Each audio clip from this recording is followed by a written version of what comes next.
Lord of the Mysteries Audiobook, Part 120. Chapter 1191, Grasping One's Mentality. Friendliness.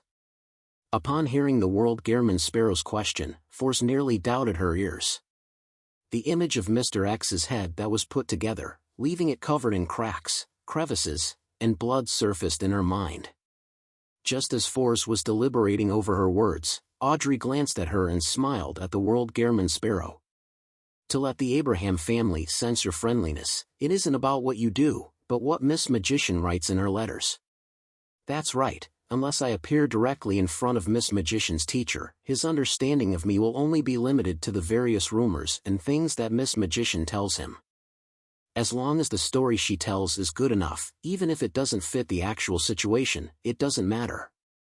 Klein suddenly realized that he had been splitting hairs on the question.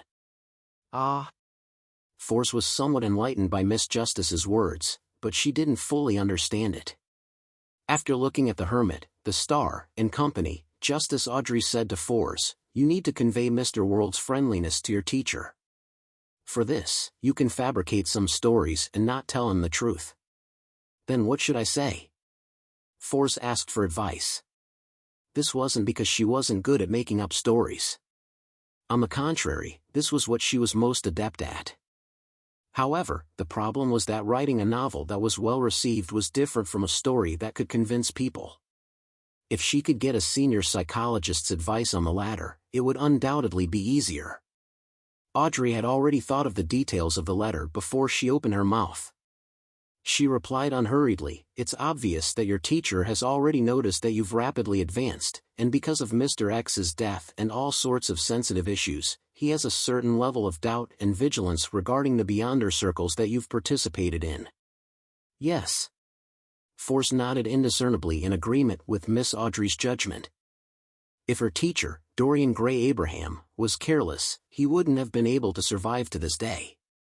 He would have long been caught by the Aurora Order or died in the hands of other powers who were interested in the Abraham family. Audrey continued, "In such a situation, he will still maintain contact with you. He will teach you knowledge, give you formulas, and provide you with ingredients. This shows that, on the one hand, he acknowledges your character and morals, and on the other hand, he will also have a certain level of anticipation for you to obtain important information from the mysterious and dangerous Beyonder circle, as well as you becoming a Sequence 4 demigod. This is the mentality we want to exploit." Audrey originally wanted to use the more neutral term, grasp, instead of exploit, but after pausing for a moment, she chose to face herself directly and face the essence of the matter. With Force listening attentively in judgment, the star, and the hermit looking forward to what she had left to say, Audrey pursed her lips and said, "When you return, you can write to him and tell him that you have already become a traveler. It will make him happy for your growth, and also be surprised by such an exaggerated advancement speed. Then, you can answer the question he asked previously, saying that the gentleman who was seeking to purchase the Worm of Star had mentioned something, that the ancient curse in the Abraham family seems to come from a secret existence known as Mr. Door. This is a question that your teacher has never told you about but is definitely concerned about. Without a doubt, he will feel fear towards the gentleman who seems to know that you're related to the Abraham family. He will want to avoid you, but he will definitely yearn to know more. He will then try to find out what secret lies behind the curse that has plagued generations of Abrahams, one that he has no solution to. At the same time, a letter exchange isn't a direct meeting. It will give him a certain sense of security. He might change his residence, change his identity, and use a more roundabout way to receive the letter, but there is a high chance that he will not sever the connection. Maintain this connection. Step by step, reveal something more valuable. You will awaken your teacher's desire and use it to portray an image of Mr. World so that your teacher can experience some form of friendliness." At this point, Audrey stopped and looked at the World Gehrman Sparrow once again. She could roughly tell that Mr. World's goodwill towards the Abraham family was because he had a request, but as for the specific request, she wasn't a clairvoyant, nor had she read Gehrman Sparrow's mind. Naturally, she couldn't guess it, nor could she continue explaining.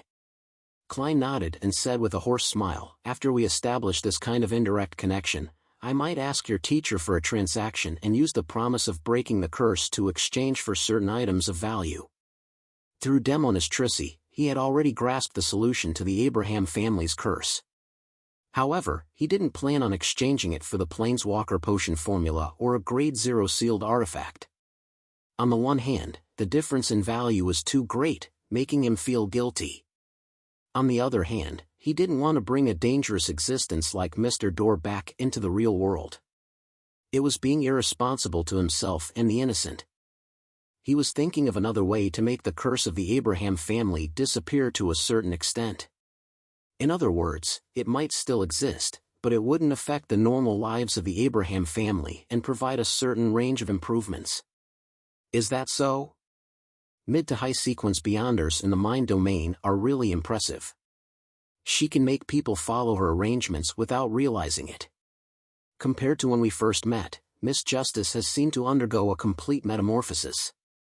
It makes people fear and respect her. Force glanced at Shio and seemed to read the same poignant thoughts from her eyes. After some thought, she mustered her courage and said to the world Gehrman Sparrow, "What if my teacher rejects your request? Did you think I would murder for property?" Klein lampooned in Chinese. He scoffed and said, "Don't worry, I won't harm him. I won't use any methods that will force him." Phew. Although Mr. World is a little scary, he's still a man of his word. Force slowly nodded and said, "I'll write a letter to my teacher according to Miss Justice's suggestion." Klein nodded slightly and surveyed the area. "You can begin discussing the hunt." Catalia took control and said, "The biggest problem with this operation is finding the Saint of Secrets Bodhi's." Force immediately recalled how she had encountered him and raised her hand. "If I can borrow that powerful sealed artifact from my teacher, then I can bring it with me. I can often wander around Backland and use the convergence of beyonder characteristics to attract Bodhis to a nearby location. This might attract other demigods of the apprentice pathway, or the leader of the secret order, Zeradol, or blasphemer Amon." The more Force spoke, the lower her voice became. She felt that this method was too dangerous. She didn't know what would happen to the other members who participated in the operation if Zeradol and Amon really appeared, but as bait, it was without a doubt that she would fail to escape. Catalia nodded and said thoughtfully, "If it's only a Grade 1 sealed artifact of the apprentice pathway, the law of convergence of beyonder characteristics shouldn't be that attractive to neighboring pathways. The range will be limited to the demigods of the apprentice pathway. And from what I know, there aren't many of them. In fact, it can be said that there are very few of them. Most of them exist in the form of a characteristic or sealed artifact. I suddenly do not wish to become a sequence 4. Force's eyelids twitched when she heard that. Catalia cast her gaze at the world Gehrman Sparrow. "Let's not discuss the problem of whether there are any Grade 1 sealed artifacts of the apprentice pathway. If we want to let the Saint of Secrets and Miss Magician bump into each other, the prerequisite is that he is also in Backland. He mustn't be that cautious and often goes out." Upon hearing this, Leonard said from the angle of a professional official beyonder, "It's actually not difficult. As a demigod of the apprentice pathway, Bodhi's is definitely in charge of dealing with accidents among the upper echelons of the Aurora Order. He has sufficient mobility to aid the other members in different places." This is a term that appeared after the steam engine and the airship were invented. As long as you can create some matters against the Aurora Order in Backland, he has a high chance of showing up. As he spoke, Leonard glanced at Klein. Based on what he knew, in the chaotic battle outside Biome City caused by Gehrman Sparrow, the Saint of Secrets had appeared and picked up a glove. This is a solution. Audrey and company nodded. At this moment, the world suddenly said, "Let me remind you that the Aurora Order is an organization that worships a true god. Once you take action against them and secretly target their upper echelons, the true creator might be able to foresee this and give them a warning. That can happen." Audrey's eyes widened slightly as she observed Catalia, Leonard, and company. She realized that they were equally astonished. This was something that they had never considered before. It wasn't that they weren't smart enough, but that they had never participated in such matters that involved high-level existences before. Or rather, even if they were involved, they weren't aware of it. Then what should we do? Force couldn't help but ask. Klein replied in a suggestive tone, by not targeting the Aurora Order directly, we can use a milder approach to fish out the Saint of Secrets bodies. Chapter 1192, Each Serving Their Duty. A milder approach. The hermit Catalea, who lacked experience only on high-level matters, instantly had a new idea and probed, let Miss Magician participate in the various Beyonder gatherings in Backland, accidentally revealing that she's related to the Abraham family, attracting the attention of the Aurora Order. Seeing no objection from the World Gearman Sparrow, Catalea thought as she looked to the other side.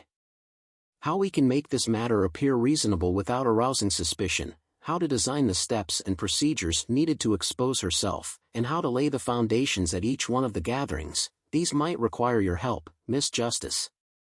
From her point of view, only a manipulator who could accurately grasp the various mentalities of the different people at the gathering could allow the scheme to appear natural and reasonable, without leaving a trace. All right. Audrey nodded solemnly, feeling somewhat excited. She then added, although I've never done anything similar before, I will try my best to make everything seem reasonable. Why do I suddenly feel a little afraid? Why do I feel like we are all inexperienced people? Apart from Mr. World who can't directly participate, Ma'am Hermit might be very experienced in other aspects, but she shouldn't have been involved in such hunting before. This isn't a game, it's a cruel act that can kill someone if we aren't careful. Force trembled when she heard this. She had a deep suspicion of the experience of most of the members. This included herself. However, when she thought of how Miss Justice and Ma'am Hermit were already Sequence 4 demigods, and that she and the Star were at Sequence 5, she felt that this wasn't too serious of a problem. After all, every powerhouse had accumulated their experiences over time from nothing. Furthermore, they still had the World Gearman Sparrow, the strongest hunter over the 5 seas. Reasonable. Scheme. Manipulation. Listening to the conversation between Ma'am Hermit and Miss Justice, Klein subconsciously extracted the keywords. This reminded him of how he had used 0-08 and the experience of playing out situations that had been arranged by 0-08. He couldn't help but sigh inwardly. It's no wonder the spectator's Sequence 1 is called author. This is indeed a very reasonable development, but it can change from a guidance to being forced. There's no need to rush yourself to make the arrangements in detail. Go back and think it over carefully. Yes, at the same time, we need to combine the feedback from the scene to make adjustments. Catalea nodded in thought as she immediately had a new idea. When Miss Magician participates in the Beyonder gatherings, it's best you hide in the vicinity. Use your control of the sea of collective subconscious to monitor every participant's thoughts and accurately grasp the feedback. Would 13 virtual personas be enough? There should be more than 13 members at a Beyonder gathering. I can switch to using monitoring to select a target to focus on. Audrey quickly analyzed the feasibility of the suggestion and tersely acknowledged. That wouldn't be an issue. To her, this was also a form of training. At the same time, it was also a form of acting. She didn't directly use her Beyonder powers to affect the target, but instead used her precise understanding of the target's mental state to manipulate them by using words, behavior, actions, and a script. Seeing that there was no problem on Miss Justice's side, the hermit Catalea looked at the magician. In order to prevent a surprise attack, and to better grasp your surroundings, I need to plant something on you. What is it? Force asked warily. Catalea glanced at the world at the bottom end of the long, modeled table. After receiving the permission of Mr. Fool's Blessed, she raised her hand and pressed it between her brows. A pair of transparent eyes appeared in front of her, ones that were without eyelashes, looking cold and heartless. This is the eye of mystery prying. After becoming a mysticologist, I can place it on someone else's body. Whatever it sees, it will be what I see. Furthermore, once it enters a concealed state, it will be very difficult to be discovered through other means. Catalia gave a simple introduction. Upon seeing this scene, Klein leaned back slightly and sighed inwardly. When he first grasped spirit vision, he had seen something similar behind old Neil. If he had the mysticism knowledge he had now back then, he would have detected the problem earlier. Perhaps things would have developed differently. If this strange eye were to be planted on me, wouldn't I be watched by Ma'am Hermit when I go to the bathroom? Force secretly drew a cold gasp as she hesitantly asked, "Can we plant it before each gathering? If we make frequent contact with each other, we'll be easily discovered. Besides, the Saint of Secrets wouldn't only appear at times you choose." Catalia nudged the heavy glasses on her nose bridge and explained. "Don't worry, I won't look at things I shouldn't see." It was a lesson learned through blood. Force fell silent for a few seconds before she slowly exhaled. "All right then." Catalia nodded slightly and continued, "After discovering clues to the Abraham family, the Aurora Order will definitely do a certain amount of investigation. And for safety, so as to prevent any accidents from happening, they will definitely send out someone with a certain level of confidence. Among them, the Saint of Secrets Bodis is undoubtedly the person who is most interested in the matter regarding the Abraham family. In addition, Backlund isn't suitable for a King of Angels main body to be active in, so the probability of him appearing is the highest." At this moment, the star Leonard, who was leaning against the back of his chair, raised his hand and said, "Not necessarily. According to the information we have gathered, the Aurora Order has other high-ranking members in Backlund, Saint Tenebris. After Mr. A disappeared, he came forward to organize certain matters. When the time comes, the person responsible for tracking the clues to the Abraham family might very well be him, not the Saint of Secrets. After all, this is his diocese. The demigod I met when I assassinated Mr. X was Saint Tenebris." Klein nodded in enlightenment without bringing any attention to himself. Catalia was already prepared for this. Without any hesitation, she said to the star, "This might require your help. In the near future, you should investigate more cases involving the Aurora Order and strike at them more. This way, it will be inconvenient for them to move around. After discovering clues about the Abraham family, they might very likely seek reinforcements, getting, yes, the more mobile and more concealed Saint of Secrets to be responsible for it." Leonard thought of his recent mission list and nodded slightly. "Sure. As the captain of a Red Gloves team, he had the right to do so. The only problem is, could this be predicted by the true creator?" After Leonard agreed, he turned to look at Klein. After some thought, Klein pointed out indirectly, "You are similarly under the gaze of a deity." Leonard retracted his gaze as though he had gained some understanding. He said to the hermit Catalia, "I have no further questions." The hermit Catalia raised her glasses and cast her gaze towards Judgment. "We will try our best to limit the Beyonder circles that Miss Magician will be involved into East Borough and the Backlund Bridge area. These should be places you are familiar with. You have to constantly be aware of any abnormalities. Inform me immediately about the surroundings of the gathering's location." "All right." Although Shio was disappointed that she was involved in the periphery matters, she knew very well that with her strength, she could only do so much. At that moment, Catalia thought for a moment before saying, "You are a judge. When the time comes, you might need to do some area of effect prohibition. This might not be effective against the Saint of Secrets, Bodis, but it should be able to cause some interference. Don't doubt it. As support, mid-sequence Beyonders can similarly influence a saint to a certain extent. All of this is under the premise of a demigod resisting a demigod while all I provide is support." The education Shio had received since she was young, and the addition of the knowledge she learned from MI9 now put an emphasis on cooperation. It was very easy to understand what Ma'am Hermit was saying. At this point, the plan had just started taking form. The next step was to adjust it bit by bit through on-the-ground feedback. Force heaved a sigh of relief when she suddenly thought of something. She hurriedly said, "Previously, Mr. World mentioned that Bodis might have a Grade 0 sealed artifact. How should we deal with it?" Frankly speaking, she didn't have a direct impression of how terrifying a Grade 0 sealed artifact was.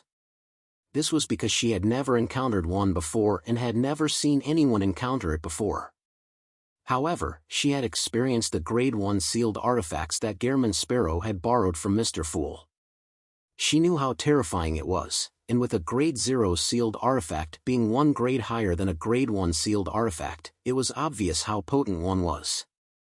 In the rumors that Force had heard, some Grade 0 sealed artifacts could even destroy Backland, or even the world. Catalia said after a few seconds of silence, on the one hand, through Miss Justice's grasp of the minds of the people around you, she will be able to find traces of possible existences. On the other hand, with Miss Judgment's understanding of the various anomalies in the region, and combining it with divination, we will be able to determine ahead of time if there are any sealed artifacts. If we can't get any feedback from all of this, and if the Saint of Secrets has a Grade 0 sealed artifact with him, you don't have to be too afraid. He won't kill you immediately. He will definitely try to gain control of you and interrogate you at a safe place. We have enough time and opportunities to separate him from the sealed artifact. Remember, a sealed artifact that a Beyonder possesses isn't completely a part of his strength. During this process, didn't you record some high-level Beyonder powers? If the situation is critical, don't hold back, and try your best to escape. Sounds like you're not very confident either. Force's face suddenly turned pale as she forced a smile. I'll try my best. At this moment, the World Gehrman Sparrow took the initiative to speak. In times of necessity, pray to Mr. Fool. I will also ask him to provide his protection in advance and provide some revelations. As this operation wouldn't pose a threat to Klein's actual body regardless of the development, and it might involve a Grade 0 sealed artifact, he could only gain some revelations from his initial control of Saphira Castle. That's good. Force, Shio, and company heaved a sigh of relief. When the private gathering was coming to an end, Klein glanced at Catalia and said, "It looks like there's no way to end the operation before New Year. I'll provide you with the advance payment." He then condensed some of mysticism knowledge he had never mentioned into a pale white brilliance and pushed it to the hermit. Chapter 1193, Heading East. Dark Angel Sassurer might very well be the negative personality that's expelled from the ancient sun god. Mr. Dor was once the most powerful king of angels. The Abraham family also possesses at least 2 Grade 0 sealed artifacts that's at the level of an Angel of the Apprentice pathway. The underlying rules of this world are chaos and madness. Pieces of mysticism knowledge resonated in Catalia's mind, causing her to feel weighed down in addition to her shock. If it wasn't for the Tarot Club, Mr. Fool's protection, and the World Gehrman Sparrow's help, she believed that it wouldn't be easy for her to obtain such knowledge. She definitely had to take a tremendous risk in exchange. If she wasn't careful, she would attract the attention of certain high-level existences, or be embroiled in madness and pain. Thank you for your advance payment. This will greatly help me digest the potion. Catalia opened her eyes and thanked him sincerely. According to her original plan, she believed that she would be able to gain some mysticism knowledge after meeting Queen Mystic. With Gehrman Sparrow's current advance payment, her mysticologist potion would most likely be completely digested. Unfortunately, a few days before she arrived in Backland, Queen Mystic Bernadette had left the city to trace a lead. This left Catalia extremely disappointed. Upon hearing Ma'am Hermit's words, Klein, who was pretending to be the world, laughed hoarsely. A price is exacted for what's bestowed. As his voice echoed, he nodded at the 2 ladies, Justice and the Magician, indicating that he was also directing those words at them. After the private gathering ended and the members left Saphira Castle one by one, Klein stood up and walked back to the seat of honor from the bottom end of the long, mottled table, to the seat belonging to the Fool. He leaned back into his chair and propped his elbow on the armrest as the void beside him rippled and formed halos. These were prayer lights that came from puppets controlled by a historical projection that Klein had summoned. They had existed before the gathering, but the corresponding area had been hidden from the rest, so no one could sense it. It was only now restored to normal. He cast his gaze at the rippling light and expanded his vision into the distance. In the real world, a dark mountain stood erect. There was a mountain hole at the mountainside that extended downwards. This was once a place that had many humans who had survived the cataclysm, but they were later turned into dark demonic wolf Kotor's marionettes. During this period of time, Klein kept tracing the clues and found 3 spots where the dark demonic wolf had hidden himself. However, Klein didn't gain much from them. The reason was simple. Just like now, there was a rock in the cave. On it sat a young man wearing a classic black robe, a pointed hat, a broad forehead, and a thin face, Amon. This angel of time seemed to sense the gaze from Saphira Castle as he raised his head and adjusted his crystal monocle. The corners of his mouth curled up slightly. Klein retracted his gaze, his facial muscles twitching slightly as he muttered, "What a haunting presence. It's not like this fellow doesn't understand the dark demonic wolf's past. Is there a need for him to destroy all the clues I need? Furthermore, he only comes slightly earlier than me every single time. If it wasn't because he wasn't Amon's match, he really wanted to hang him up and beat him." Phew. Klein exhaled and immediately returned to the real world. He wore a black top hat and carried a dim yellow lantern. He dispelled his maintaining of the historical projection and, without looking back, he left the mountain and ventured deep into the silent wilderness. There was no hesitation in his footsteps, as he had already obtained detailed information about the dark demonic wolf, Kotor, from the Evernight goddess. He was well aware of the character, styles, and habits of the god of wishes.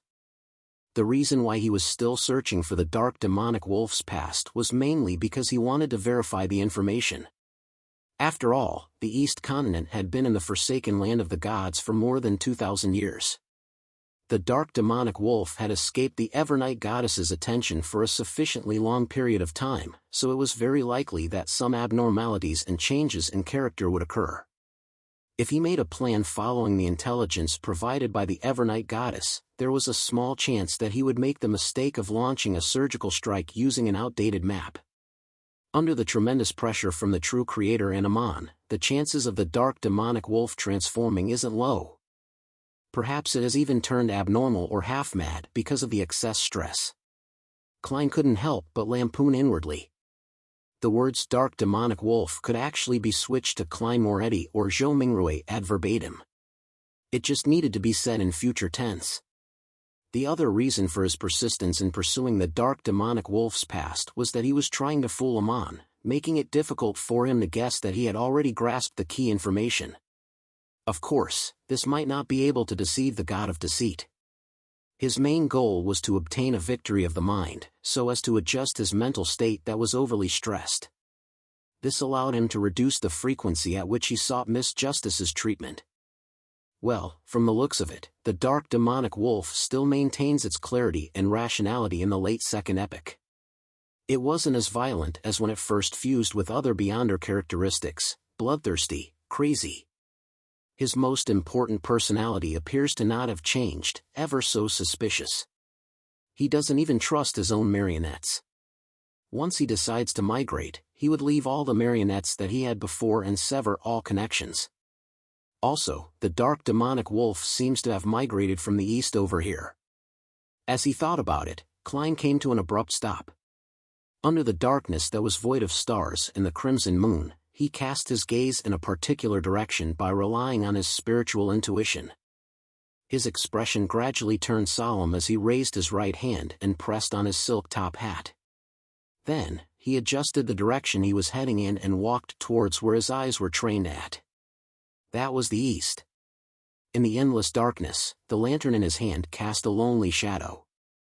His trench coat was almost the same color as the distant night as his footsteps quickened. Backlund, Empress Burrow, inside the Hall family's luxurious mansion. Audrey sat in front of the dressing table and began to seriously consider how to release the bait in a seemingly reasonable fashion. During this process, she suddenly thought of something. That was that, if she wanted to go near a Beyonder gathering and monitor the thoughts of the participants, there was a lack of quick and efficient methods. As a Sequence 4 demigod, she neither could fly nor teleport. She also couldn't use the flames to jump secretly. It would be fine if it was late at night, but if she wanted to use dreams as a springboard, she could only rely on her feet during the day and evening. Oh. Actually, my speed isn't slow, but if I were to run faster than a steam train, I would definitely attract attention. There are so many powerhouses in Backland, so there's no lack of existences that can see through my psychological invisibility. Similarly, in my dragon form, I can fly, but that's just too eye-catching. Currently, I can only let my consciousness and spirit body enter the sea of collective subconscious, while I'm unable to bring my body in. As she pondered about the matter, Audrey could only consider purchasing sealed artifacts or mystical items that had traveling powers while deciding to travel through dreams if there were dreams. Otherwise, she could only rely on walking, carriages, or the metro. What a simple demigod. It's no wonder the full name is half human, half god. Those terrifying beyonder powers are the godly side of things, while these are the human side of things. Audrey gave a self-deprecating laugh and reined in her thoughts. Backland, Hillston Borough. Sitting beside the fireplace, Force opened a book that was propped on her thigh as a platform for her to write. Holding a pen in her hand, she stared at the horizontal lines on the paper and the tarot cards that were scattered on the ground for a long time. What's wrong? You don't want to lie to your teacher? No, everything you write will be the truth. You don't want to set up your teacher? Shia walked over, crouched down, and looked up into Force's eyes. Force shook her head. No, it's not because of this. I do feel a little guilty, but I know that this is a good thing for the Abraham family. I'm just hesitating. I keep feeling that our destinies will change after writing this letter. Ah. Shia was a little stunned when she heard that. She didn't quite understand what her good friend meant. Force let out a sigh and said, "The battle's from the past and now we're actually not that dangerous for us. We had the ability to avoid it and obtain the corresponding resources to continue our peaceful lives. Therefore, my feelings for them don't run deep. We're like people standing beside a torrent. We could have watched everything go by safely, but after writing this letter, we might perhaps be swept into the torrent."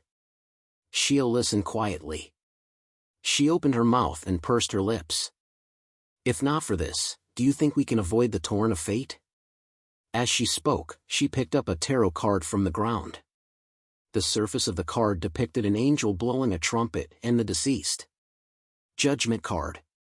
Force looked at the deck of tarot cards for a while before closing her eyes. She pulled her hair back and smiled. I understand. This is an inevitable destiny. After praying to Mr. Fool and after obtaining the magician card, it was an unavoidable destiny. The fountain pen in Force's hand finally landed on the letter. Pritz Harbor. Dorian Gray Abraham, who had long left the Fishermen's Association and changed his identity, tore open the letter sent by his student. As he quickly browsed through it, his expression went from shock, joy, and confusion to horror. Bang! Dorian threw away the letter in his hand and knocked down the table in front of him. It was like a monster hiding on that piece of paper with a curse. He retreated to another corner, pulled open the drawer, and took out some items. Then, he rushed to the door and prepared to leave. When his right hand touched the brass doorknob, Dorian's actions suddenly slowed down and finally stopped. He slowly turned around and cast his gaze at the letter on the ground. There was a complicated look in his eyes. After a few seconds, Dorian Gray Abraham slowly walked towards the letter. He walked with hesitation, feeling the dilemma and struggles, but he didn't stop. It was as if he had been seduced by the devil. Chapter 1194, A Lion's Hunt of a Rabbit. Finally, Dorian stopped beside the letter. He bent down and reached out his right hand. His fingers trembled as he grabbed the edge of the paper and picked it up. This time, Dorian was very careful. He began reading each word, one after another from the very beginning. Sometimes he was enlightened, sometimes confused, sometimes puzzled, and sometimes in pain. The letter Force had sent wasn't long. He only used 3 minutes to read it twice before he fell into a long silence. The sunlight shined through the window and landed on the toppled table. Dorian Gray Abraham's lips suddenly quivered, but he ultimately didn't make a sound. Separated by a piece of paper, his right thumb and index finger quickly rubbed against each other and ignited the letter with a scarlet flame. After doing all of this, Dorian packed his belongings, put on his disguise, changed his clothes, and left the rented apartment. Using the identity he had previously prepared, he went to another place. After settling down, he sat beside the desk and stared at the brass ornament, seemingly deep in thought. The area became darker and darker as the sunlight weakened. Dorian's eyelids twitched as he slowly sighed. He then unfolded the piece of paper and picked up the fountain pen. As he pondered, he wrote, "I'm very happy to see you digesting the scribe potion in a few months. This means that you might really become a demigod. These are the key points to take note of while acting as a traveler, at least the ones that I know of.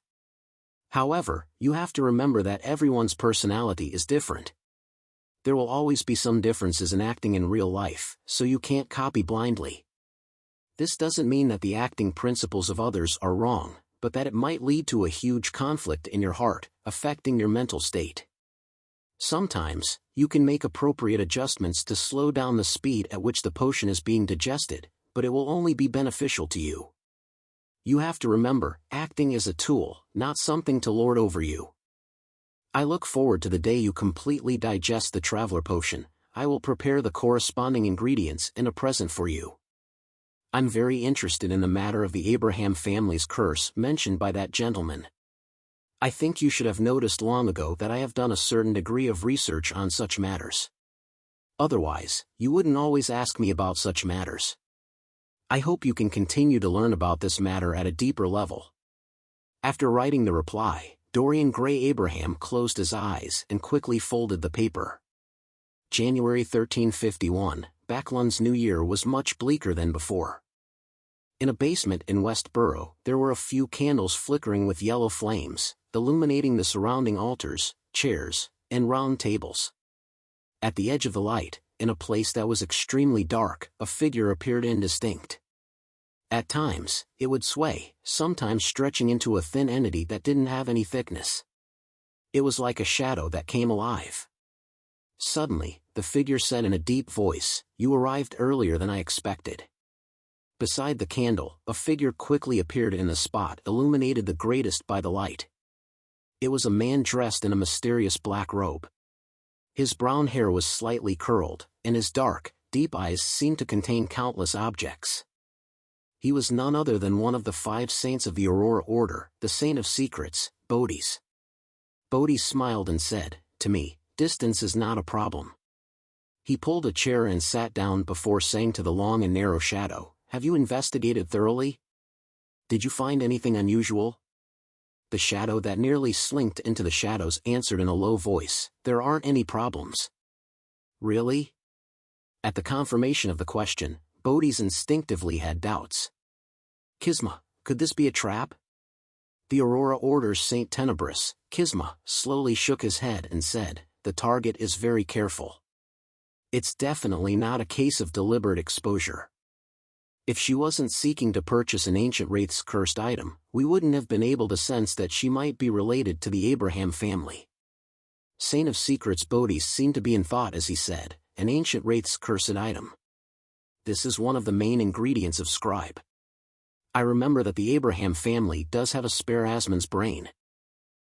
They aren't willing to directly provide a scribe beyond her characteristic, hoping to carry out some tests. It's indeed the style of the Abraham family. To put it simply, they don't have enough trust in others." Saint Tenebris Kisma didn't echo Bodhi's words as he continued, "Even if she was seeking to purchase the main ingredients of the scribe potion, we wouldn't have noticed any problems. After all, not every believer knows the corresponding mysticism knowledge, but she even mentioned some questions related to Apprentice and the Abrahams. She was really cautious in this aspect. The circle of Beyonders from which she sought to purchase materials from and the one she asked questions weren't the same. Different matters were left to different circles. Furthermore, at times, she would hire other participants to help her make requests. If it weren't for the fact that we have our people in those few circles and were able to combine the intelligence, we wouldn't have noticed her. Saint of Secrets Bodhi's nodded slightly and asked, "Why didn't you just take action? You even came to me?" In the shadows, the darkness stirred and replied slowly, "The situation in Backland is getting more and more tense. The Nighthawks, the mandated punishers, and the machinery hive mind are carpet sweeping the area, one spot after another. We're being watched very closely. If I were to handle this matter, it would be fine if there weren't any accidents. However, if an accident were to happen, I might not be able to escape due to not having grazed a secret sorcerer. Besides, aren't you the one who is most interested in the Abraham family?" Bodhi's chuckled and said, "I'm not interested in them at all. I just want them to all die. To ensure my own safety, the most important thing is to nip revenge in the bud. This is the philosophy I abide by." As he spoke, the Saint of Secrets took out a crystal ball from his black robe's pocket. The crystal ball was neither clear nor translucent, as if it had been injected with the dark night. As he touched it with his palm, his lips quivered. This strange crystal ball suffused a resplendent glow. They were like stars that slowly spun, forming a complicated scene. "It's still acceptable." Bodhi's looked at the crystal ball in his right hand and nodded gently. He then looked at the ghostly shadow. "Give me the details." When he learned that there would be a Beyonder gathering in a particular circle tonight, with the target possibly appearing, the Saint of Secrets Bodhi stood up and said to Saint Tenebrous Kisma, "I need to make some preparations." As soon as he finished speaking, his right hand opened and with a gentle lift, his fingers closed. The region he was in immediately warped and vanished. The candles, flames, round table, and chairs that were originally located here vanished, leaving behind only the tiles and ceiling. After a while, the shadows moved and everything returned to normal. Nothing happened to Saint of Secrets Bodhi's, but Saint Tenebrous' figure appeared out of the darkness. He looked at Bodhi's and said in a deep voice, "Your caution has exceeded the necessary limits. But this isn't a bad thing. I hope that I can resolve the problem without anyone noticing." Bodhi's replied with a smile. "You can follow me. You can hide in the shadows as my support. You will not directly appear, and you will leave immediately once you discover anything amiss." "All right." Saint Tenebrous Kisma slowly walked out of the shadows. He looked young and handsome with outstanding facial features, but his face seemed to be covered with a faint curtain of darkness. After coming close to Bodhi's, there were a series of illusory chewing sounds that came from nowhere.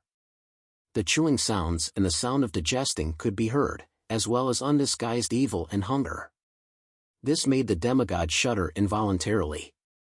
Saint Tenebrous' eyes froze for a second as he cast a shocked and surprised look at Bodhi's face. The corners of Bodhi's mouth curled up as he revealed a rather cruel smile. A few seconds later, one of them used teleportation, and the other merged into the shadows and left the house. In an apartment that had been in disrepair for years, in the area intersecting Backland's East Borough and the bridge area, there were a few rooms on the first floor of a cheap motel that had their rooms connected. When Bodhi's walked out from the spirit world, the Beyonder gathering was only to be held 2 to 3 hours later. No one had arrived yet. He looked around and took in the long tables that were arranged messily. After observing the environment, he walked to a corner with his right hand pulling the curtain. The region was then enveloped by a shadow, distorting before vanishing. This was because there wasn't anything there to begin with. There was no objective measure, so no one would have discovered that there was a space missing. They would only feel that the distance between the walls and themselves was a little closer, but upon closer inspection, everything was normal. This was the space concealment power of a secret sorcerer. They could use this ability to split a place into two and conceal part of it. One had to use a specific door to enter. At that moment, in the area that had been divided and hidden, the room existed normally. There were floor tiles, a ceiling, and a cockroach crawling across the ground. The cockroach rushed to the boundary and was blocked by the endless darkness. After Saint of Secrets Bodhi surveyed the area, his gaze paused at a transparent vortex in midair.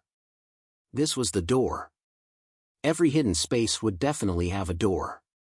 After some thought, Bodhi reached into the black robe's pocket, took out a mirror, and inserted it into the door.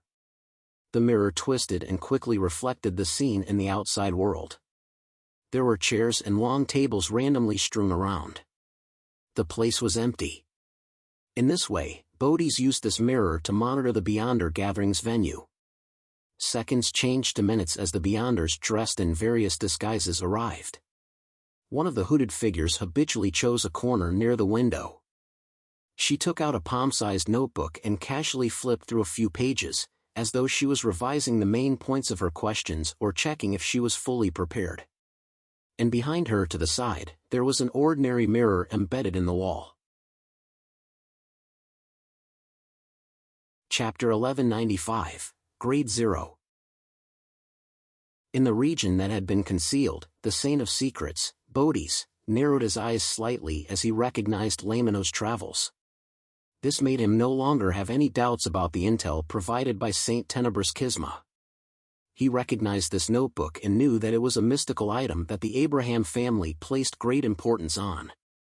It was one of the most powerful items below the high sequences, and the negative effects were negligible. Back when I was a mid-sequence Beyonder, I had yearned for this notebook so much. In the end, the Abraham family was wary of me and didn't place any importance on my needs at all. Now, have they learned their lesson? This woman shouldn't be a descendant of the Abraham family. Otherwise, she wouldn't have gone around searching for the cursed item of an ancient wraith. Bodhi's muttered inwardly as his expression gradually turned grim, showing hints of a cruel fervor. After observing his surroundings for a while, he carefully reached into his black robe's pocket. The pocket seemed to contain a vast space as Saint of Secrets Bodhi's dragged out a 3-layered jewelry box from within. This jewelry box wasn't tiny, making it difficult to hold it with one hand. It was mainly silver-black in color, and its surface was covered with exquisite decorations.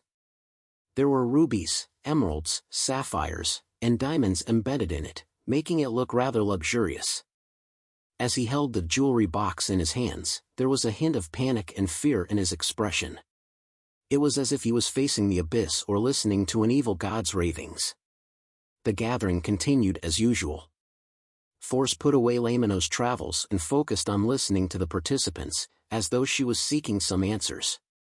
During this process, she would occasionally ask questions, using gold pounds and spiritual materials as payment. However, she didn't receive any effective answers. Gradually, the Beyonder gathering came to an end. The host arranged for the different participants to leave from different exits. Soon, only Force and a few other Beyonders were left in the room. After receiving the signal of the host, Force stood up and resisted the urge to stretch herself as she walked towards the side door. At this moment, she realized that her body had stiffened. Her head could barely turn, but it felt like she was a toy that had its torsion spring wound up. From the corner of her eye, she saw that the grayish-white walls had turned silvery black in an instant. They were covered in granules, as though they were made of metal. The remaining participants and the host had their skin lose the luster that it should have possessed. Their eyes were dull, their movements mechanical, as though they were large dolls. In the concealed area, Bodhi's had opened the jewelry box at some point in time. The interior of its top layer wasn't exquisite enough, but it had completely restored the scene of the room. In the room, there were chairs and long tables scattered haphazardly. There were a few palm-sized puppets sitting or standing, as though they were trying to simulate reality. Among these people, the person standing was wearing a hooded robe. The shape of her chin was beautiful and her lips were plump and red. It was none other than Force. She and the remaining Beyonders, together with the gathering's host, had silently become toys. They had been taken into the highest layer of the jewelry box. The room that connected in the external world was only left with grayish-white walls, nothing else. The corners of Bodhi's lips curled up bit by bit. With his right hand, he closed the lid of the jewelry box. In just a single breath, he had magically controlled his target. This silver-black, 3-layered jewelry box was the Grade 0 sealed artifact that he had snatched from the Abraham family. As it had never been obtained by the Orthodox churches, nor was it ever deeply understood, it didn't have a corresponding number.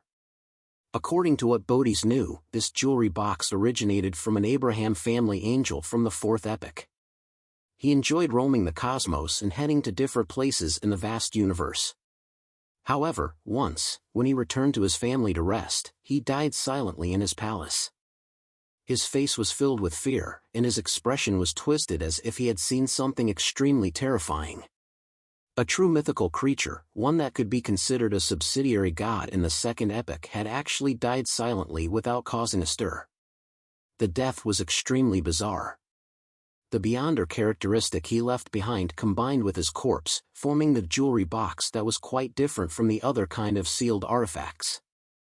And back then, Mr. Door, Bethel Abraham, not only didn't attempt to shatter it and restore it to a pure beyonder characteristic, he had even given it a rather strange name, Box of the Great Old Ones. The first level of the Box of the Great Old Ones could turn the target's location into toys and switch locations with its interior. Bodhi's had used this trait to easily achieve his goal. The second level of the Box of the Great Old Ones recorded different locations. Once it was released, the holder and the living beings within its effective range would head directly to the corresponding region. They would then wander around the cosmos like the angel from the Abraham family back then, exploring the universe. As for what was on the third level of the Box of the Great Old Ones, Bodhi's knew about it but didn't dare to think about it. It was just like how he usually didn't dare come into contact with this Grade 0 sealed artifact. Smack! After closing the lid of the Box of the Great Old Ones, he grabbed the mirror that was embedded in the transparent vortex that was suspended in midair with his right hand. Once a certain area was concealed, a secret sorcerer had to use the corresponding door or directly remove the concealment to exit. Bodhi's had chosen the latter method because it was the easiest and fastest method. The shadows stirred, and the area that disappeared returned to the real world. The room was finally complete. Bodhi's didn't stay any longer. Without even looking at his surroundings, he made his body rapidly fade away. He held the many-gemmed, silver-black Box of the Great Old Ones as the colors saturated and overlapped with each other. He traversed the spirit world, which was filled with strange creatures, towards his designated location. In a few seconds, he walked out of the void, attempting to enter the ruins of the Battle of the Gods by crossing the huge chasm that split the seas. At this moment, the Bodhi stopped in midair. His eyes narrowed and his eyes instantly turned dark, dotted with countless points of resplendence. It was like the cosmos had been reflected in his eyes.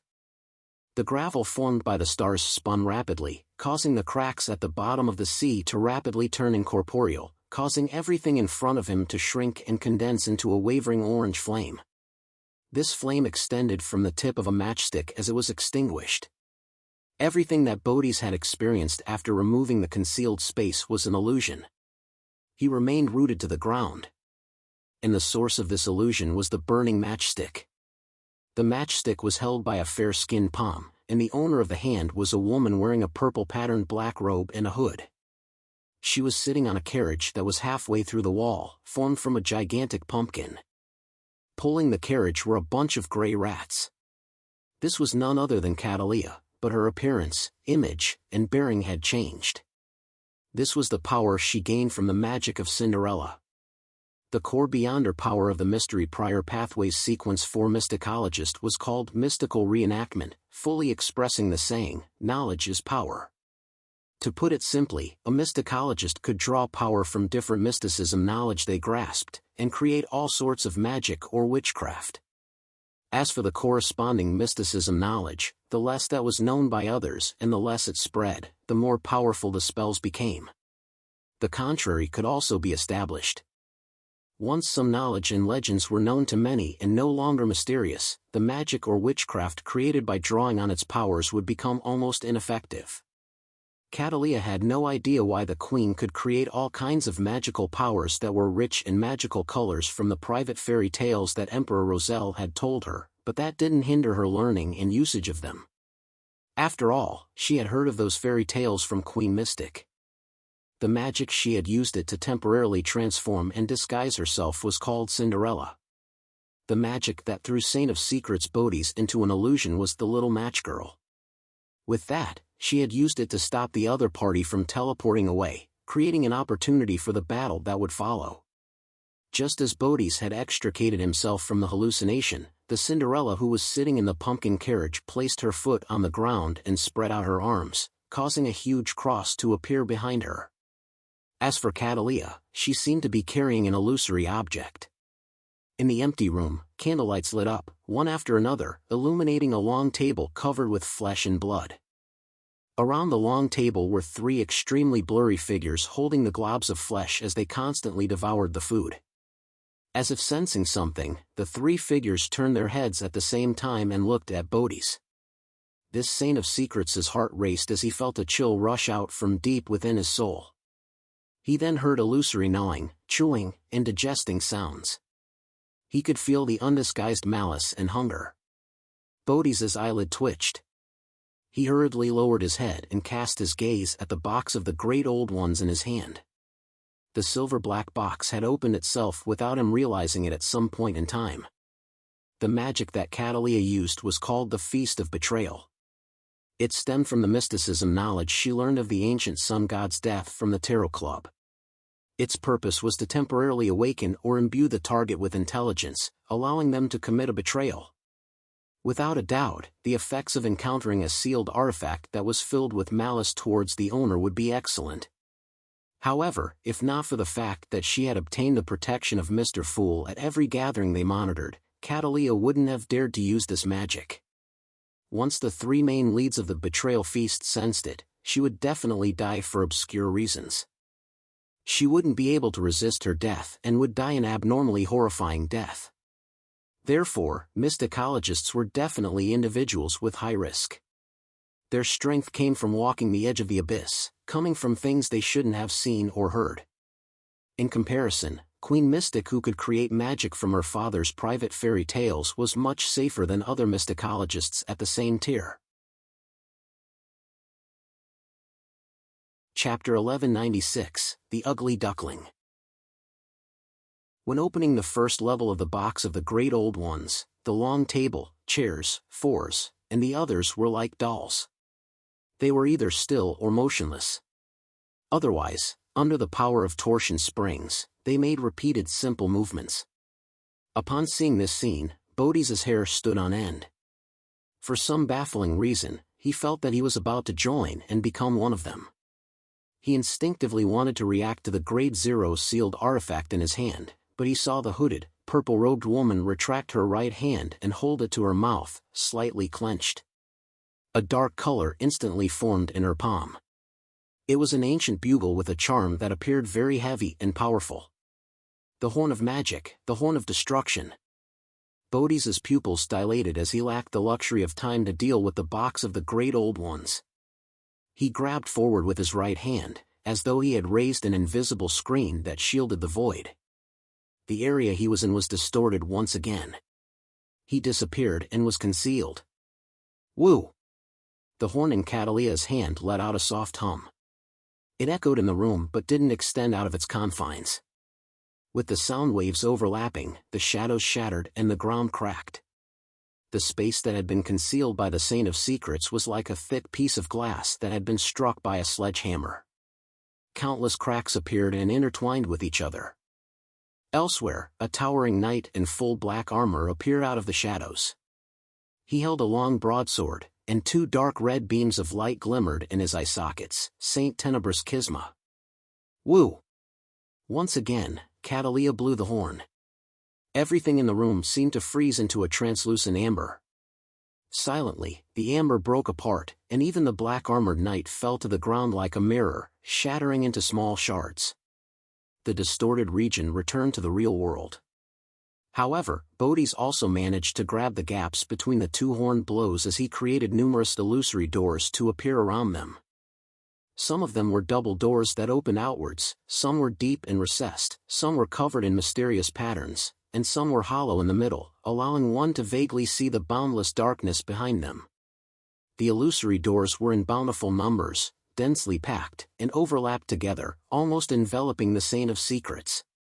Without any time to think further, Bodhi's immediately opened a grayish-blue door with 7 brass locks, and he threw the box of the Great Old Ones that was just about to have its second layer open inside.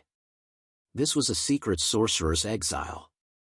It could throw a target that he had gained initial control of into a corresponding chaotic space. As for the different illusory doors, they represented different scenes, ones where danger and opportunity coexisted. This kind of exile wasn't permanent. At Bodhi's sequence level, he was only capable of isolating the box of the Great Old Ones from reality for 20 seconds. Once that time was up, the Grade Zero sealed artifact would return to the spot beside him through the illusory door from before. However, by then, the betrayal induced by the enemy's beyonder powers would definitely have disappeared. As a demigod of the apprentice pathway, he had traveled many places, witnessed many things, and recorded many kinds of powers. Bodhi's made the most correct decision in that split instant. At the same time, the Black Knight that had split into pieces quickly squirmed and reformed, becoming a thin rug that flowed with flesh and blood. It covered every corner of the room.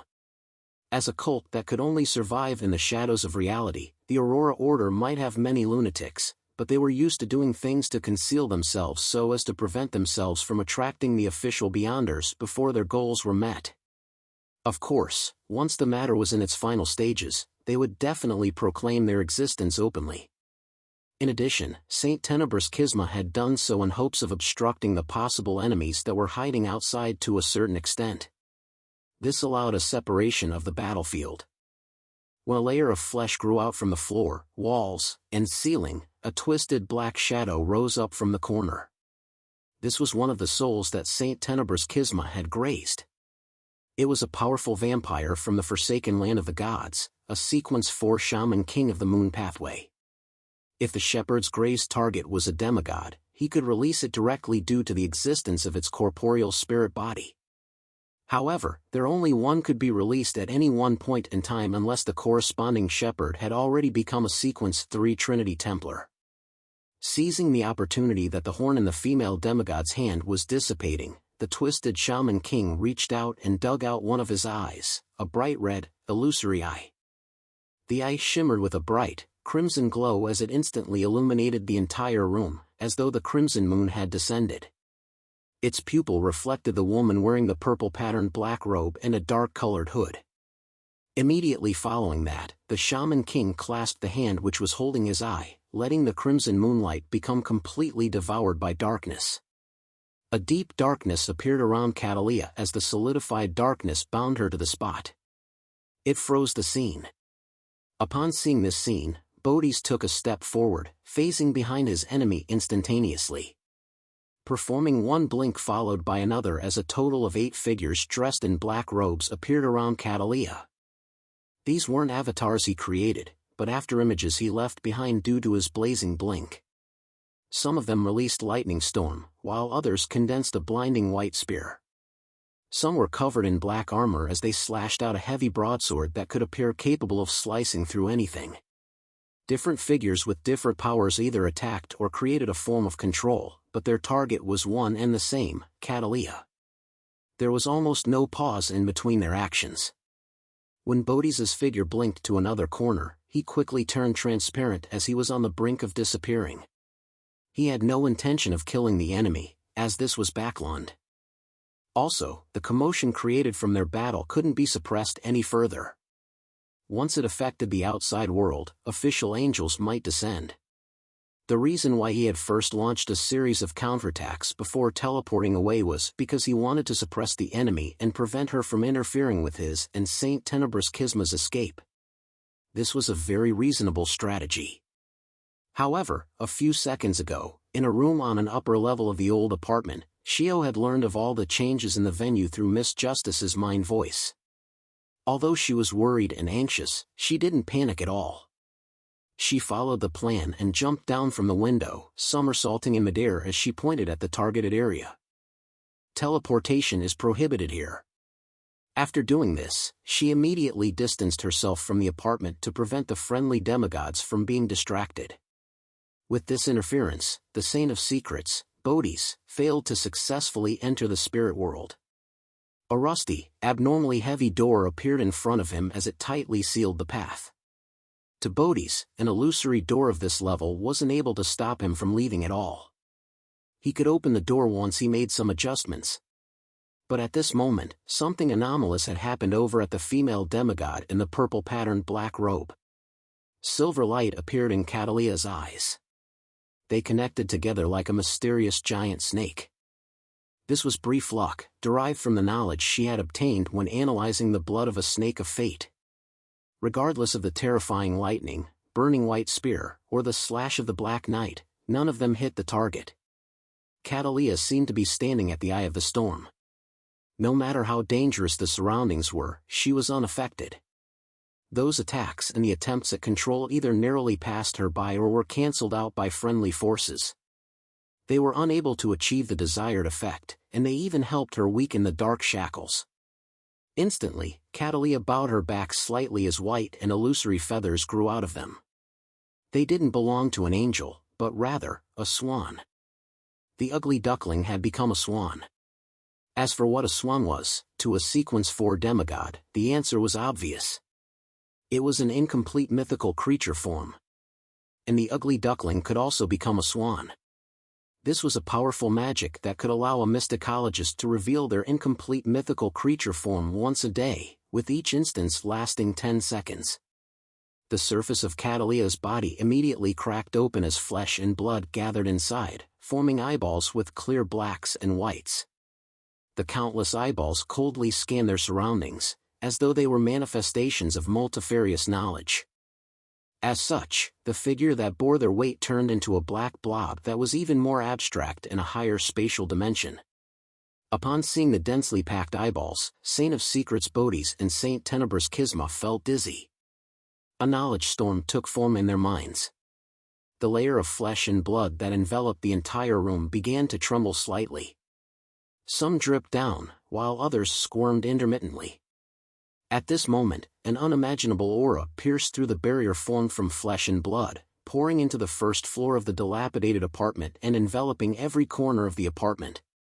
At the same time, Saint of Secrets Bodis and Saint Tenebrous Kisma were shocked. Their bodies, souls, and minds were in an uncontrollable state. This was dragon might which had undergone a qualitative change, mind deprivation. Seizing this opportunity, the black blob that was covered in cracks and eyes condensed a spear in front of it. The spear appeared ancient in style, from the tip to the handle, it was dyed in blobs of blood-red splotches. It emitted a mighty destructive aura and a bloody feeling, as though it had once held a mighty existence. With a whoosh, the terrifying spear shot out, heading straight for the Bodis who stood rooted to the ground. In the entire room, all the voices and details vanished.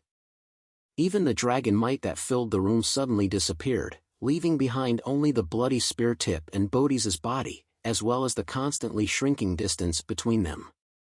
Spear of Longinus. Chapter 1197, Mindstorm.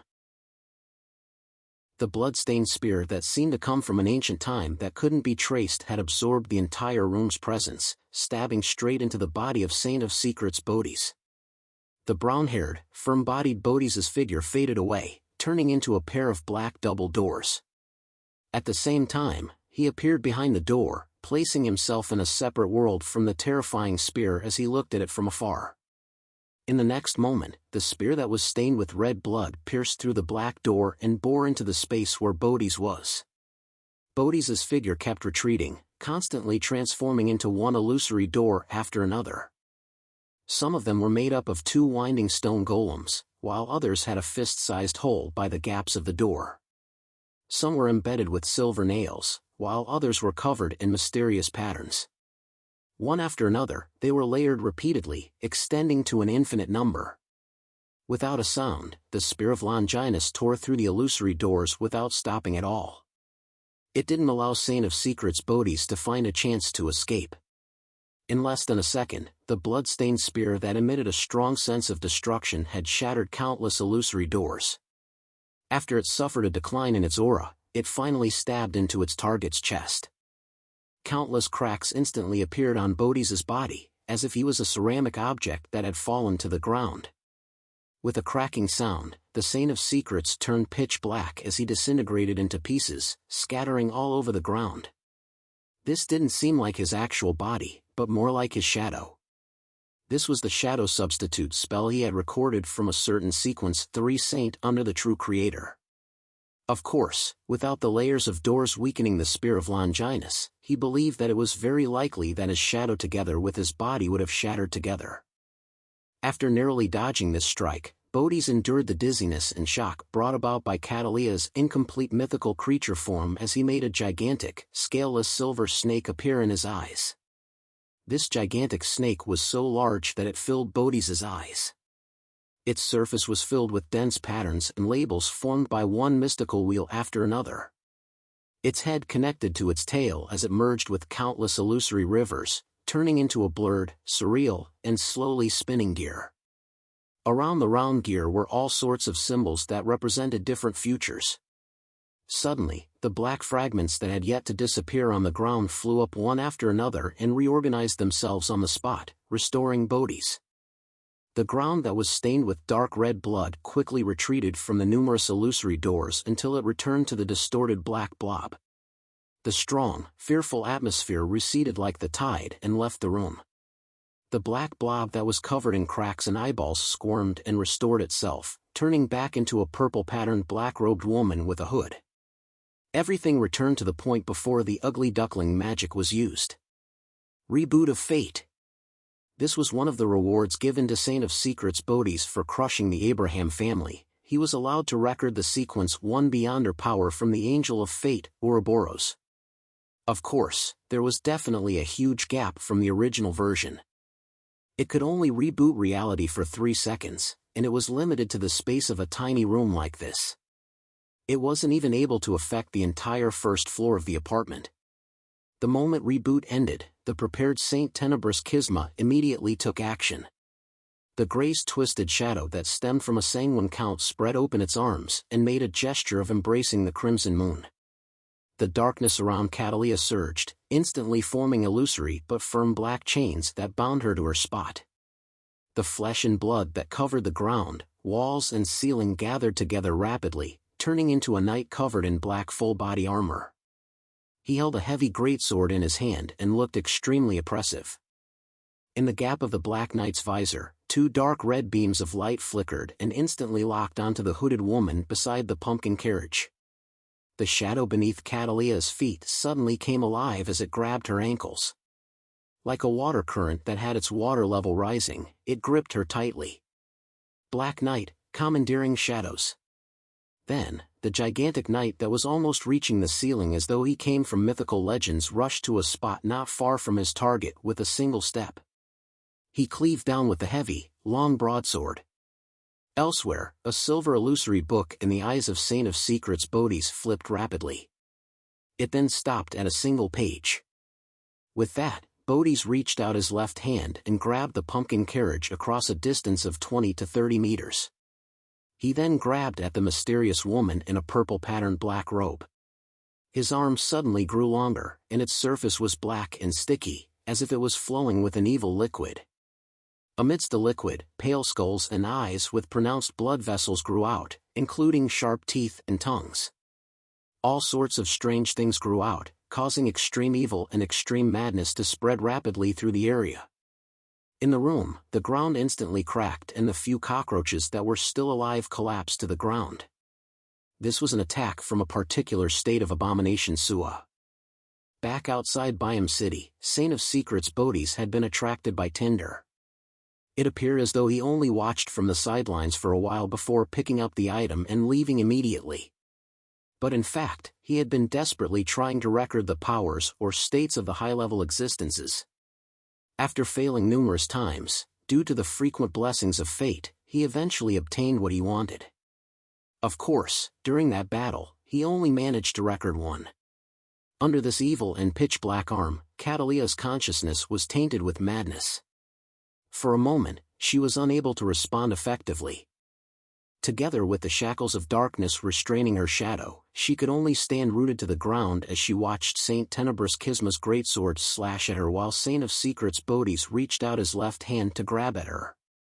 At this moment, the flesh and blood walls in the room that separated the interior from the exterior was gone. An invisible and abrupt wind stirred up. the moment the wind appeared, it grew violent and swept towards the Saint of Secrets' and Saint Tenebrous hearts. Manipulator, Mindstorm. Not only was he not surprised or flustered by the chaotic thoughts, Bodhi's even had the corners of his lips pull up as he smiled. As the switch for the reboot, he naturally remembered that the demigod riding the pumpkin carriage had a helper of the same level hiding outside the apartment somewhere. The reason why he placed his focus on the enemy on the surface was to lure out the hidden demigod. In between the two powers of Reboot of Fate and the Abomination state, Bodhi's had secretly hypnotized himself, allowing himself to naturally divide the burden of mind deprivation and the knowledge torrent across most of his worms of star. He then left a small number to control his body so as to lock onto the hidden enemy. Previously, the dragon's might shock, and the fact that he was unable to discover his target, had convinced Bodhi's that it was a demigod of the spectator pathway. While his mind was in a daze, the thing he branched out rapidly churned and helped Bodhi's locate the source of the attack. But at this moment, most of the thoughts that resonated among the worms of star wasn't him being overloaded with meaningless information as he had imagined. In his mind, there seemed to be a voice saying thousands of words in a second. At the bottom of an abandoned castle in Delaire Forest, there is a pair of bronze double doors. It seals with the corruptive forces underground. The higher the sequence of Beyonder is when approaching, the easier it is to be affected. The cosmos is extremely dangerous. There are unknown existences watching. Dark Angel is suspected to be the negative personality dissociated from the ancient sun god. What? Bodhi's was taken aback.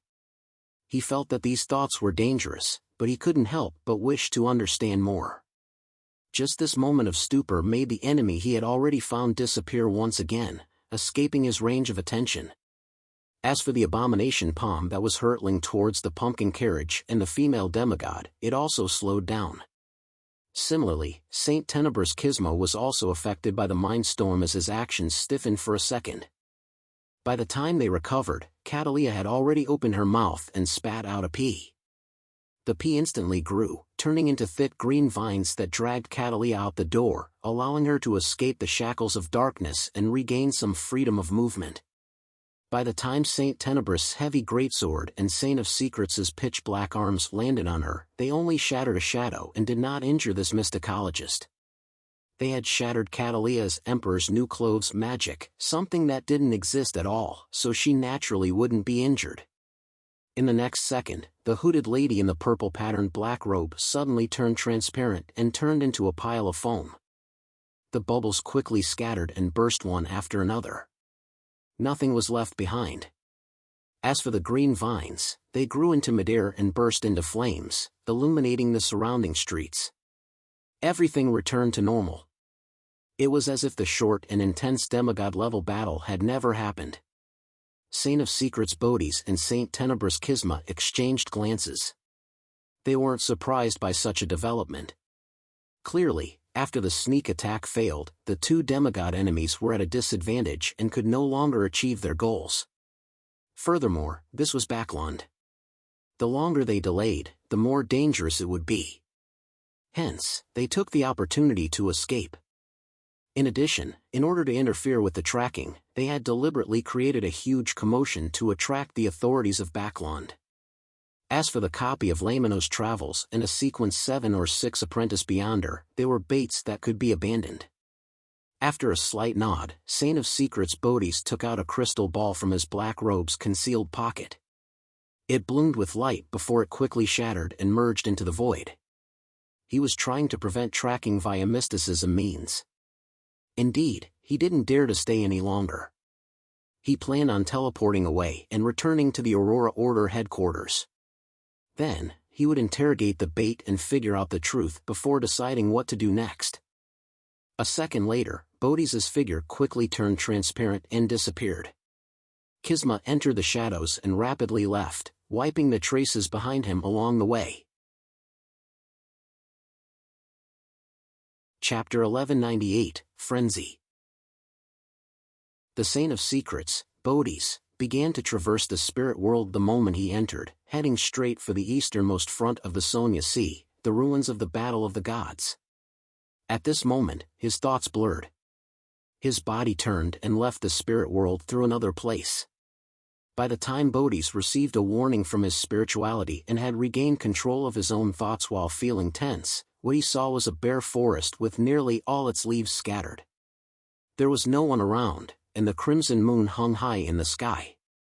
As a former traveler and astrologer, he immediately identified his location and found that he was still in Backland. However, he had moved from the city to a remote area in the suburbs. At the same time, he also understood what had happened. It was unknown when his mind world had been infiltrated with someone else's consciousness. At the critical moment, it affected his thoughts and changed his destination. That spectator pathway's demigod. I didn't realize it. Bodhi's pupils dilated as a silvery white illusory book appeared. The book flipped to one of the pages. Bodhi's immediately raised his hand to grab at his glabella. He grabbed a ball of darkness from the island of consciousness and threw it into his shadow. His shadow was separated from him as it twisted to a stand, revealing a female silhouette. Black Night, Shadow of Deprivation. This was an ability that Bodhi's had recorded from Saint Tenebrous Schisma. It could separate one's depraved thoughts into a shadow and form an uncontrollable independent creature. Bodhi's used it to erase the consciousness that didn't belong to him, and escape the influence of the manipulator. At the same time, this was also Bodhi's counterattack. As long as the hidden spectator pathway demigod couldn't quickly resolve the shadow, the thoughts she had fractured would gradually become independent, turning her half-mad and even causing her to lose control. Once he was done with the latent mental problems, Bodhi's didn't hesitate to escape the enemy's predetermined battlefield and teleport elsewhere. However, at this moment, his mind suddenly turned frantic. He felt that the entire environment was making things difficult for him, and his anger could no longer be contained. As the silver book flipped in front of his eyes, the entire forest collapsed with a loud bang. The black shadow almost collapsed into a ball. After his bout of mania, Bodhi's mood dropped to a nadir. He couldn't lift his spirits with regards to anything. He felt that he was useless, a burden to others and even the world. Mental plague. In the previous battle, Bodhi's had already been infected by mental plague, and it had finally acted up. The reason why Catalia first used the little match girl magic wasn't only because she wanted to interfere with Bodhi's teleportation, but also because she was helping Miss Justice conceal any traces, allowing her virtual persona to infiltrate Bodhi's mind world without triggering his spiritual intuition. A seed of mental plague was planted secretly without triggering it. It was precisely because of this that when the sneak attack failed, Catalia and Audrey dared to initiate the contingency plan. They retreated on their own accord, allowing Saint of Secrets Bodhi's and Saint Tenebrous Schisma to separate from each other after they were out of danger. Catalia's final igniting of the final green vine appeared to create a huge commotion to attract the attention of the official Beyonders, making the enemy abandon their pursuit, but in fact, it was to force the Saint of Secrets to leave as quickly as possible. This way, he didn't have the time to carefully examine and check his condition at a deeper level. Hence, at the critical moment of his teleportation, he had his thoughts changed by Audrey's virtual persona. He came directly to the outskirts of Backland, an uninhabited kill box which the Tarot Club had chosen. And once he finished off the manipulator's virtual persona, the eruption of mental plague came right on the heels of that. In fact, if he had used Reboot of Fate earlier, he definitely would have been able to return to a state where there were no latent problems. However, he only decided to use this trump card when he was nearly killed by the Spear of Longinus. And by that time, his mind world had already been infiltrated for far more than 3 seconds. He was dispirited and depressed, trying his best to resist his mental illness. It was at this moment that he saw a bunch of surreal yarn balls appear out of the void in front of him. At the back of the yarn ball, the bright-colored yarn extended into an infinite distance. Following this line, Catalia, who was wearing a purple-patterned black robe and a dark-colored hood, walked over from the spirit world and appeared in front of the Saint of Secrets, Bodhi's. She was unable to track down enemies that had done some level of interference, but she could establish a connection with the predetermined battlefield. She could trace Justice Audrey's virtual persona. The moment she arrived, Catalia closed her eyes and formed a phantom image that fell towards an invisible coffin. The already depressed Bodis instantly felt extremely exhausted. He couldn't help but close his eyes, wanting to collapse. Sleeping Beauty. On the other side, Audrey's virtual persona, which hadn't fully turned independent, was like a dark shadow, bringing with it a sense of depravity. She raised her hand and pinched her forehead. Her pupils silently turned vertical, they were pale gold and cold. Bodhi's mind instantly exploded as bubbles of light appeared on the surface of his body. Within the bubbles, rays of starlight condensed into insects with their heads and tails fused into the void. Psychiatrist, frenzy. This could completely trigger the target's emotions and even cause him to lose control. Bodhi's had already been infected with mental plague and was in an extremely abnormal state. Following that, he was affected by Sleeping Beauty magic and was in an extremely dispirited mood. Frenzy now triggered everything, immediately making it difficult for him to control himself as he showed signs of losing control. Seizing this opportunity, Catalia opened her eyes, raised her right hand, and rapidly formed a handful of spinning star sand in her palm. The forest beneath the night became even darker. The crimson moon disappeared from the sky as stars appeared one after another. They were densely packed and dazzling. The stars scattered their rays of light, forming a magnificent pillar of light that enveloped the area around Saint of Secrets Bodhi's and his surroundings. In the midst of the shock, Bodhi's became a little more awake. His figure rapidly turned into a blur as he kept blinking, creating more than 10 afterimages in the forest. However, he could not escape the starlight's envelopment, nor could he teleport away. One by one, the starlight melted and dissipated the different Bodhis. Finally, there was only one person left, genuflecting, propping up his body with one palm as he struggled. Bodhi's body was in shambles. His eyes were already dark red, and he appeared to be on the brink of insanity. When the starlight was in its final moments, he blinked and dodged the follow-up attack of Audrey's virtual persona. Then, he kept blinking and created doppelgangers beside Catalia and Audrey's virtual persona. One of his doppelgangers grabbed with his left hand, distorting the area where Audrey's virtual persona was located. He concealed it in a bid to restrain the enemy. As for his other doppelganger, he spread open his arms and summoned a thick pillar of light surrounded by holy flames, letting it blast down into the concealed space. During this process, Bodhi's other doppelganger had secretly removed the concealment of space. Hence, as soon as the shadow corresponding to Audrey's virtual persona was freed from the restriction, it was enveloped by a holy pillar of light, quickly melting away. In his blinking state, Bodhi's could use Beyonder powers at a speed faster than normal, but he couldn't sustain it for long. This was something that was achieved via using his numerous worms of star. Elsewhere, the Saint of Secrets, Bodhi's, was also attacking Catalia. He had used various powers, and in the short span of a second or two, he had inundated his target with a barrage of attacks. This forced Catalia to constantly use the Emperor's new clothes magic to avoid it. She was momentarily unable to counterattack and was in grave danger. A few seconds later, Bodhi's blinking finally slowed down. The mania in his heart also eased. At this moment, grayish-white and heavy scales suddenly appeared outside the forest. They were faintly discernible, as if they were forming an extremely oppressive behemoth. In the dark night where the crimson moon was obscured, a nearly invisible stream of breath swept down from top to bottom, enveloping Bodhi's and Catalia.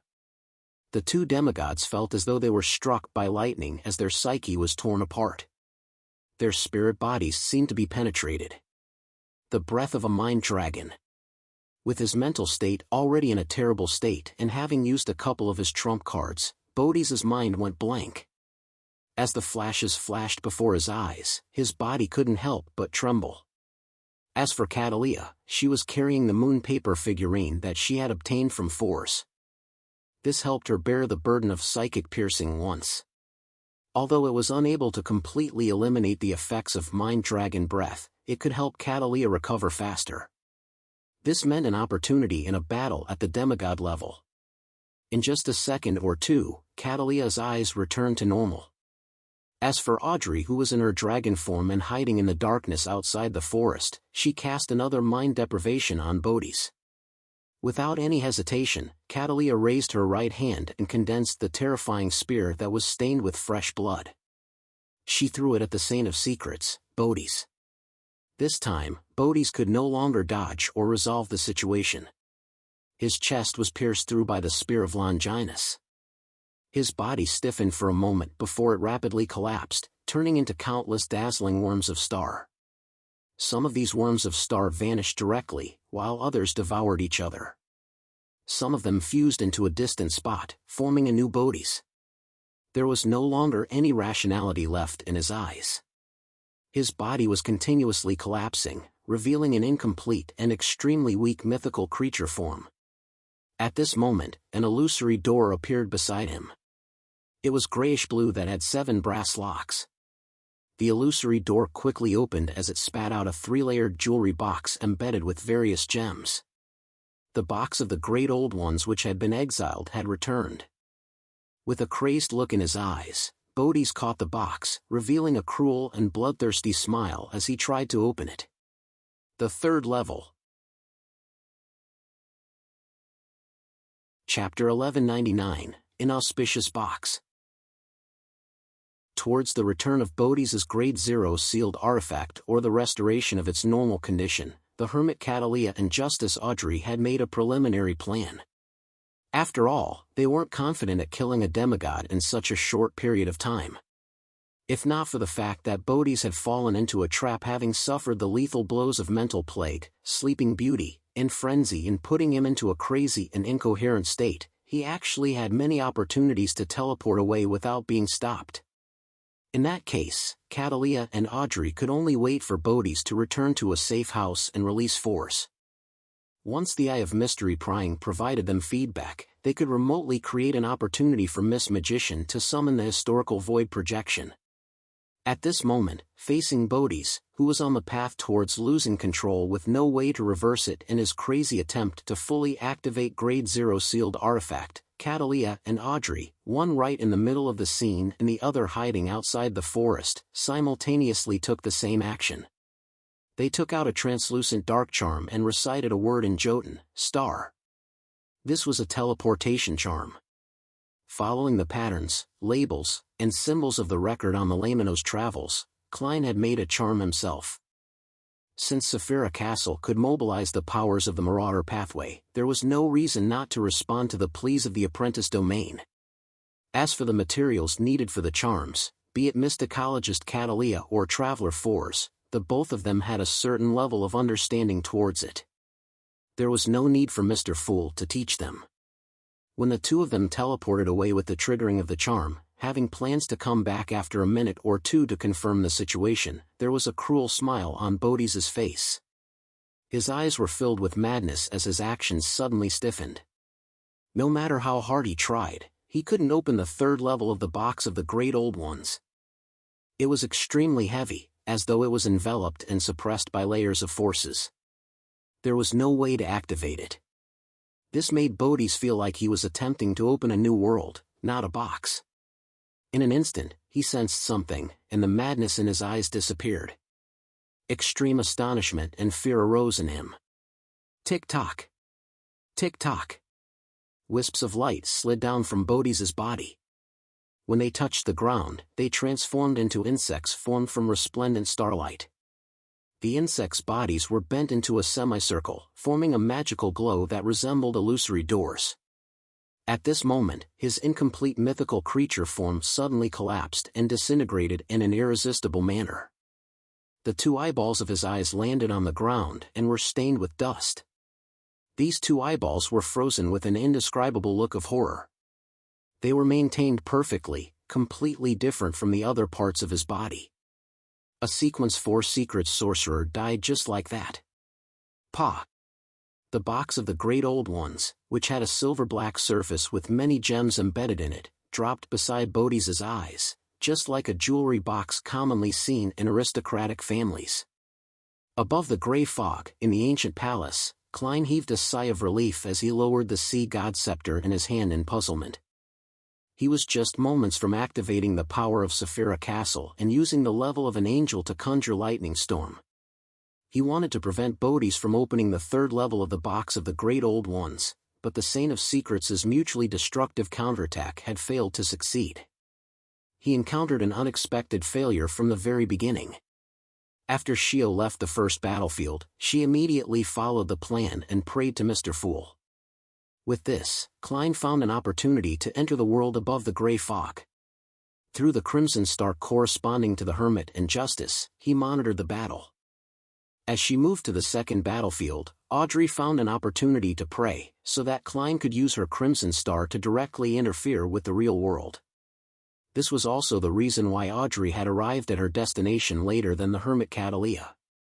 According to what Erode said, the third level of the Box of the Great Old Ones contains something very terrifying.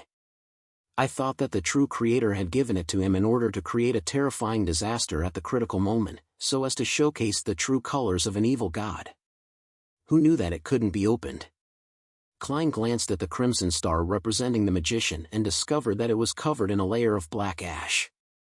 It seemed to have coagulated, making it impossible for him to see the scene inside to confirm Miss Magician's condition. This was the first time he had encountered such a situation, evidence of how high a level and odd the Box of the Great Old Ones was. As for Sleeping Beauty magic and the Spear of Longinus that he saw, he came up with some ideas. After learning of the powers of mystical reenactment at the private gathering, Klein overturned his speculations about the fairy tale magic that Bernadette had.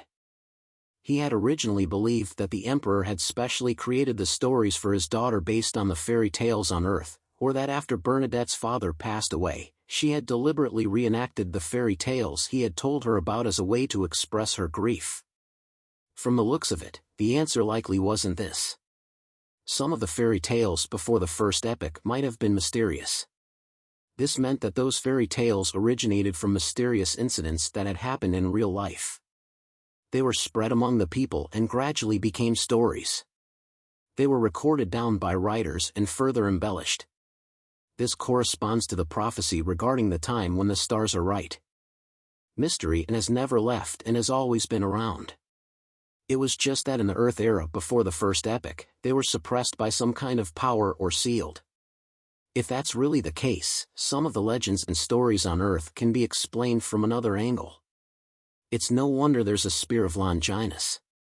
I wonder if the Chinese fable of the ethereal utopia, Peach Blossom Spring, is involved in mystery. I'll tell Ma'am Hermit later and see if she can create new magic according to this. I wonder if Bernadette became a mysticologist before the Emperor perished. If she did, it's hard to say if these fairy tale magics were created by the Emperor, a sequence one beyonder of the mystery prior pathway, or by Queen Mystic Bernadette. But no matter what, the Emperor should have discovered that these fairy tales are also mysterious in his later years, and also that he could draw power from them. Well, there's no corresponding diary entry from Bernadette. I can't see the Emperor's reaction and his guesses. One of the reasons he insisted on going to the moon is to verify certain things. It's a pity that most of the myths are fake. There's no way to draw on their power. The novels of the internet era are the same. Klein sighed slightly as he leaned back into his chair and continued paying attention to the battlefield. In the collapsed forest, the Hermit Catalia and Justice Audrey faced the abnormal changes suffered by Bodhis and tacitly gave up injecting their spirituality to use the charms. Despite maintaining her dragon transformation state, Audrey was still hiding in the darkness outside the forest, wary of any accidents or official demigods who might have sensed the commotion and come to investigate. As for the Hermit Catalia, she was pushed to the spot where Bodhis had died by the wind. She carefully avoided the Box of the Great Old Ones. Due to the fact that a scribe could use many powers, a demigod-level sealed artifact would often have extremely negative effects. Apart from the Box of the Great Old Ones, Bodhis only left behind a black pocket which seemed to be part of his robe. Also, there was also the gathered beyonder characteristic, 2 eyeballs, and about 10 worms of star. Most of the worms of star had been destroyed. Considering the horror displayed by the Box of the Great Old Ones, as well as the fact that Bodhis was a high-ranking member of the Aurora Order and could be blessed by a god, Catalia didn't rashly pick up the items. She was afraid that an accident would happen, causing the situation to develop negatively. Previously, during the private gatherings, they had communicated with each other on how to handle such situations. That was, if they had the time and opportunity, they would first sacrifice the item to Mr. Fool and then distribute it above the gray fog. After all, many items might bring about unknown dangers if they were to come into contact with items with unknown negative effects. And there was a high probability that Bodhi's had a Grade 0 sealed artifact. Sometimes, merely knowing the existence of a sealed artifact of this level was enough to cause a sudden death. According to what the Star Leonard had said, it was best not to come into contact with such sealed artifacts. It was best not to ask, describe, or pry into it. Only a true high-level existence could suppress them. Without any hesitation, Catalia took out silver candles and other ritual items from the various hidden pockets of her purple-patterned black robe. She then set up a simple sacrificial ritual. During this process, she pinched her lips, whistled, and created an invisible servant helper. It took about 10 seconds to set up the altar. After quickly reciting Mr. Fool's honorific name and using spiritual materials to open the door of sacrifice and bestowment, Catalia heaved a sigh of relief. She got the invisible servant to move the box of the Great Old Ones, the black pocket, 2 eyeballs, the gathered beyonder characteristic, and the 9 worms of star over to the altar. With a whoosh, the items flew up and passed through the illusory door. When Catalia saw this, she immediately pinched her lower lip with her thumb and index finger, preparing to whistle once again to dispel the invisible servant. But amidst the whistling, the servant remained motionless, as though it had nothing to do with Catalia. The hermit Catalia's eyelids twitched as she clenched her right hand into a fist and pushed it to her mouth, preparing to use the horn of magic. At that moment, a blazing silvery white appeared out of nowhere at the altar. Layers of bolts of lightning formed a destructive storm that enveloped the invisible servant in the middle. All of this quickly calmed down as the mutated servant was completely destroyed. Catalia exhaled and lowered her head, sincerely thanking Mr. Fool. Then, she followed the ritual's ending procedure and packed her belongings. She used the Snow White magic, which was closer to a prophecy technique, to clear the scene of its traces. And at this moment, Audrey had already used the teleportation charm from before and left the scene. Catalia looked around, and considering that Mr. Fool might need something more ritualistic, she took out a card from her pocket and threw it in the middle of the collapsing forest. The card was half inserted into the soil, revealing the image of an old man holding a glass lamp and staff as he explored alone, the hermit of the tarot cards.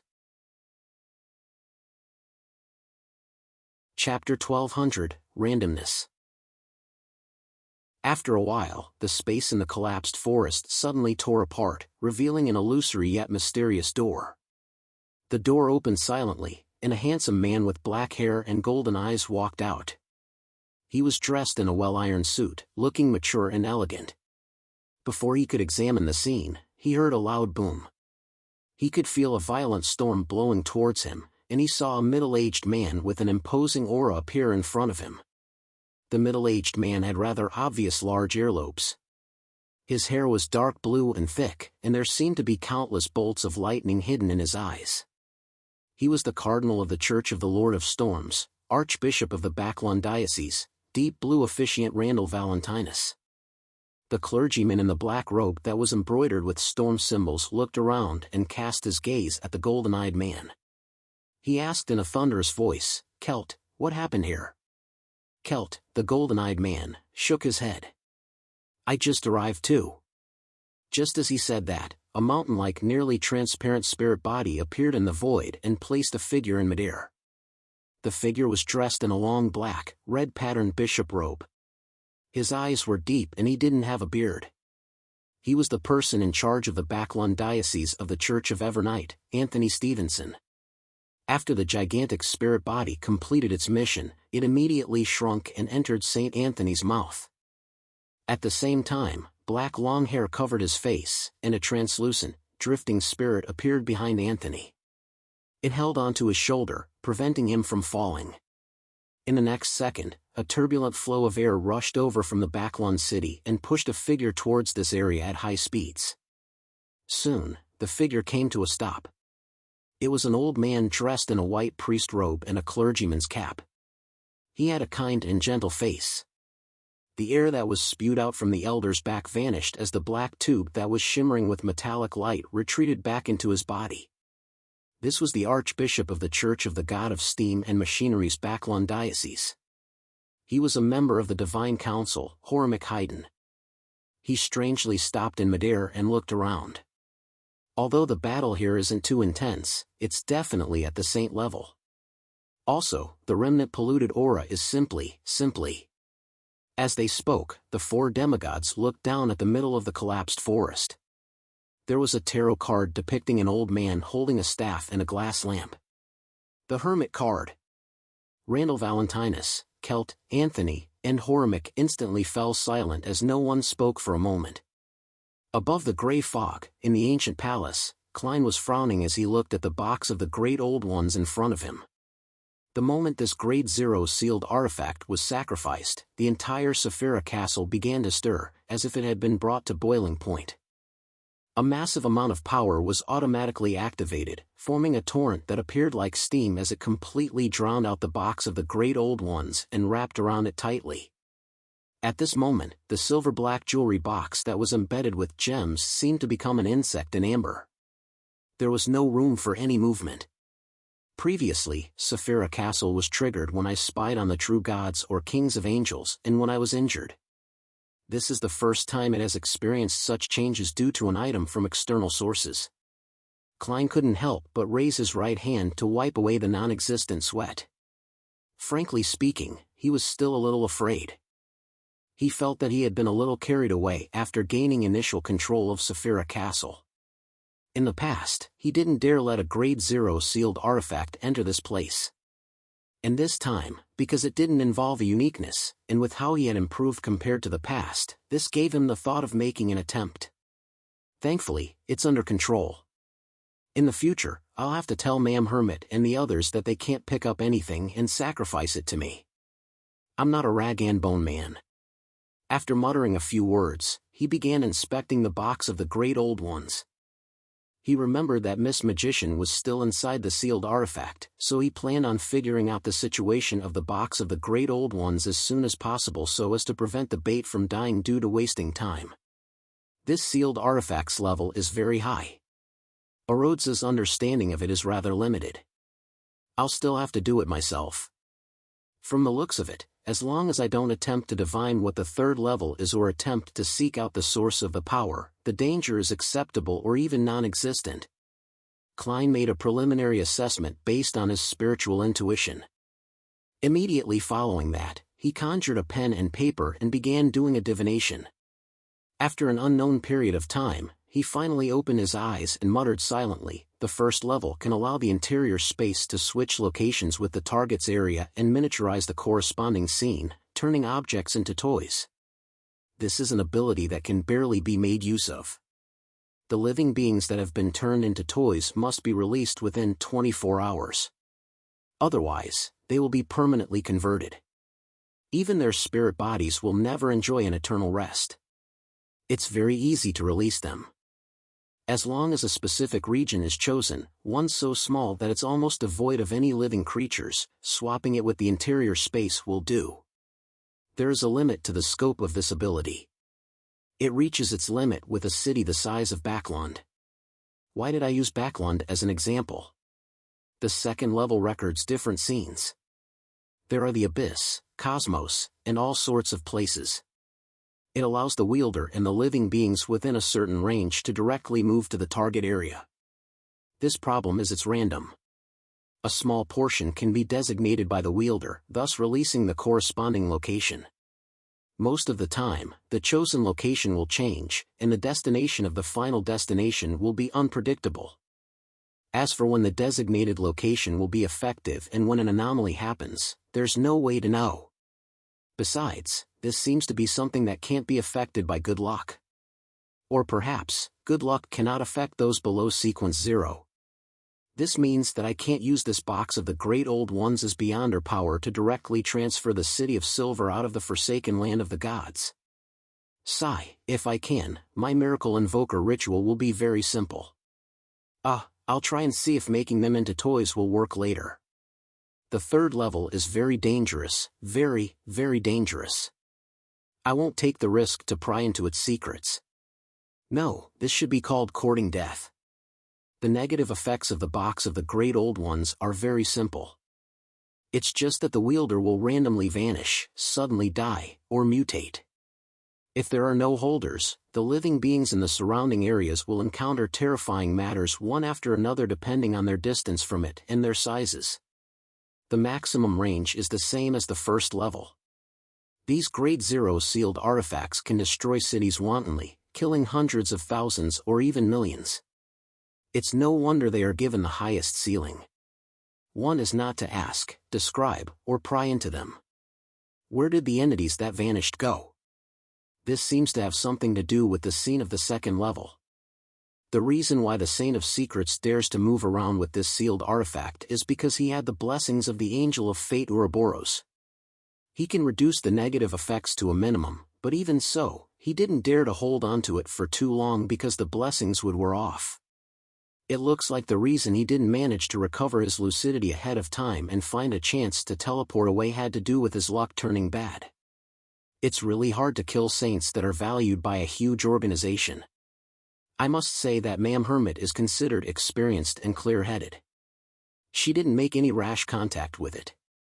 Instead, she created an invisible servant to hold it. Furthermore, she sacrificed this Grade 0 sealed artifact to me in the shortest time possible. In theory, I can summon a historical void projection to hold this item. After all, it doesn't matter if it dies, vanishes, or mutates. However, the usage time cannot be guaranteed, unless I get Will Septon's blessing. The way to seal it is to put it into the spirit world, and that's not enough. It has to be a space that has been distorted and hidden in the spirit world. Then, ordinary water has to be poured into it regularly, allowing the box of the Great Old Ones to play with microbes every day. With so many living beings, it can last for a very long period of time. With this train of thought, there are still many methods to seal it. After roughly figuring out the exact situation of the box of the Great Old Ones, Klein looked at the Grade 0 sealed artifact and felt that the third level no longer seemed as dangerous and impossible to open as before. He vaguely believed that as long as he extended his hand and removed the seal placed onto it by Saphira Castle, he could easily open the third level of the box of the Great Old Ones. What a strong temptation. Klein retracted his gaze and waved his hand, causing the box of the Great Old Ones to fly towards the junk pile in the corner. Regardless of whether it was a Grade 0 sealed artifact or not, head over there to be quarantined and get a hold of yourself.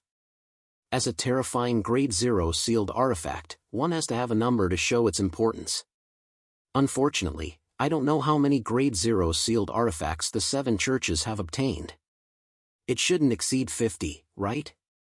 Yes, the box of the Great Old Ones can be temporarily named 0-61. I'll adjust it according to the situation in the future. If Ma'am Hermit isn't able to create a sealed environment, she can place 0-61 above the gray fog. Once she needs it, she can apply for it. Of course, she must pray to Will in advance for his blessings. I wonder what stage I'll have to be before the King of Yellow and Black who wields good luck can be genuine in name. There's a portion in Miracle Invoker, and there should be a portion in Attendant of Mysteries. Klein amused himself with his thoughts and finally picked up the Beyonder characteristic left behind by Saint of Secrets Bodhi's. It looked like a crystal with countless rays of light refracted within it, forming illusory and resplendent doors. After staring at it for a few seconds, he suddenly threw the Beyonder characteristic into the air. The power of Saphira Castle boiled once again. Under the control of Klein, it formed a corporeal semi-translucent wave and struck the crystal hard. The crystal instantly shattered, splitting into countless tiny dots of light. A pitch-black gas emerged from within before it rapidly melted away, twisting and dispersing inside Saphira Castle.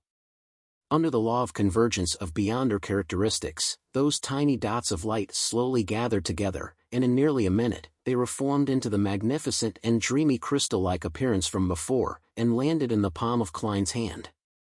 The contamination inside was cleared. Inside Saphira Castle, Klein was equivalent to a Sequence 2 angel. However, he mostly had the power, but not the corresponding levels beyonder powers. He needed the right supporting item to help him. After putting down the secret sorcerer's beyonder characteristic, he cast his gaze at Bodhisa's remaining 2 eyeballs.